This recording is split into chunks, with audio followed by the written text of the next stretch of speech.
Dukomereje mu gice cyihariye ku makuru ajyanye n'ubukungu muri studio ndi kumwe na Placide Ngirishuti. Placide wiriwe? Neza Mushashi. Hanze bimeze gute? Hari imbeho hameze gute?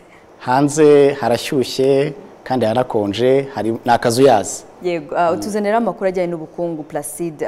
Uyu munsi kwa gatatu banki y'isi yasohoye raporo nshya.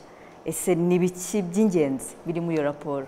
Rakuze cyane ngira ngo bimwe mu by'ingenzi byagaragaye muri raporo twabigarutseho, ariko by'umwihariko mu nkuru yatambutse twarebaga ku rwego rumwe rwa service, aho ubukerarugendo bugaragaza ko muri uyu mwaka ubukungu bw'u Rwanda buzinjiza amafaranga aturutse mu cyarugendo arenga miliyoni 660.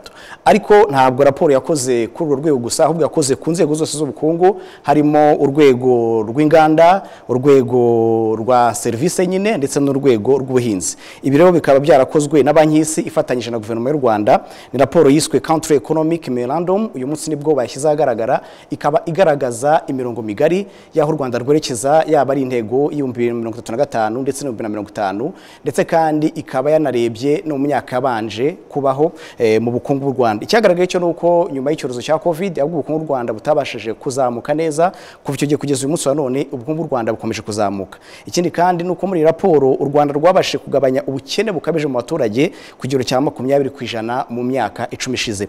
By'umwihariko rero twagiranye ikiganiro na Peace Emeni Yibizi, ni impuguke mu bukungu ya banki y'isi, umwe mu bakoze iyi raporo. By'umwihariko atubwira ibindi by'ingenzi byagaragaye muri iyi raporo nk'uko tugiye kubikurikira. Iyi raporo umunsi twashyize hanze ni iyunganire twashyize hanze imyaka 6 irashize. Iyo imyaka 6 ishize twarekanye zimwe mu nzira zashobora gufasha u Rwanda gutera imbere. Ibyabaye u Rwanda rwateye imbere, urukungu bwariyongeye ku kigero gihagije, nubwo haje kuzamo ikibazo cya Covid u Rwanda rukagira ubwa mbere umuvuduko uri hasi ya 0. Ariko kubera ibyo rwari rwarakoze cyane, nyuma yaho u Rwanda rwakomeje gutera imbere cyane. Na mbere ya Covid twabonye yuko u Rwanda rwari rufite kugabanya ubukene mu baturage ku muvuduko hejuru ugereranyije n'ibindi bihugu bya Afurika. Muri raporo rero turareba tuti u Rwanda rwifuza ko rugenda mu cyiciro twita cy'ibihugu biteye imbere cyane muri 2035. Tukaza tuti hari ibyo rwakoze, ariko hari n'ibyo rukwiriye kongera gukora, kuko hacyane imbogamizi zituma u Rwanda rutagira kuri icyo cyifuzo cyarwo mu gihe rubikoze. Peace Emeni Yibizi akaba ari impuguke mu bukungu, by'umwihariko n'umushakashatsi wa banki y'isi. Ku rundi ruhande ariko nubwo u Rwanda rukomeje kuzamuka, hari aho rugomba gushyira imbaraga. Aho nahandi ni gukorana byihariye n'abikorera ku giti cyabo kugira ngo babashe gufasha leta cyangwa se guverinoma kuzamura ubukungu kuri bose. Ibi rero tukaba twabisobanuriye na Rugwabiza Minega Ronald, no mujyanama mu bukungu muri Minisiteri y'Imari n'Igenamigambi. Reka tumukurikire, turagaruka mu kanya.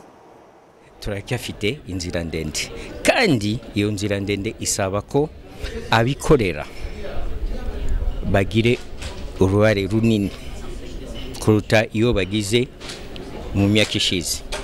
Mbese cyane cyane nicyo raporo ivuga, no kuvuga uruhare rw'abikorera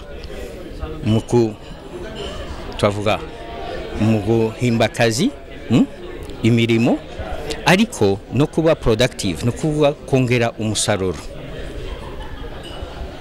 Ubu urebye umusaruro bumbe w'igihugu izamuka buri mwaka nga 70%, ariko ibyo tukeneye no kubikuba kabiri, kuvuga ko tugere inyongera y'umusaruro yanana nibura iruta 10%.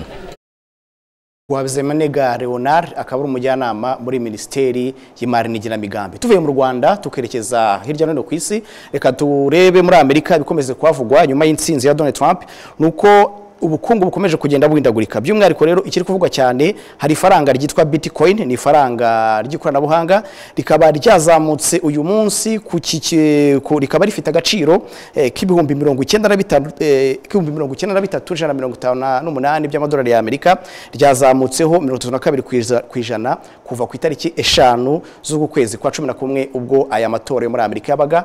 Impamvu y'uko kuzamuka kw'iri faranga nuko President Donald Trump mu ntego ze zo gutegeka y'Amerika muri iyi manda y'imyaka 4 nuko yatangaje ko azashyigikira amafaranga y'ikoranabuhanga azwi nka cryptocurrency akomeje kugenda avugwa. Ibi kandi bikaba byanagize n'ingaruka ku bijyanye n'isoko mpuzamahanga ry'ivunjisha ndetse kandi isoko mpuzamahanga ry'imari n'imigabane, kuko Trump nyuma y'ikimara gutsinda amatora byakomeje kugenda bindagurika, by'umwihariko uyu munsi tubabwiye Bitcoin, ariko ubutaha tuzaza tunagaruka tunareba nuko shares cyangwa se imigabane igenda indagurika. Ngira ngo Mushashi, ayo niyo makuru y'ubukungu twaba tubafitiye kuri uyu mugoroba. Yego Placide, kangushimire cyane. Murakoze cyane namwe.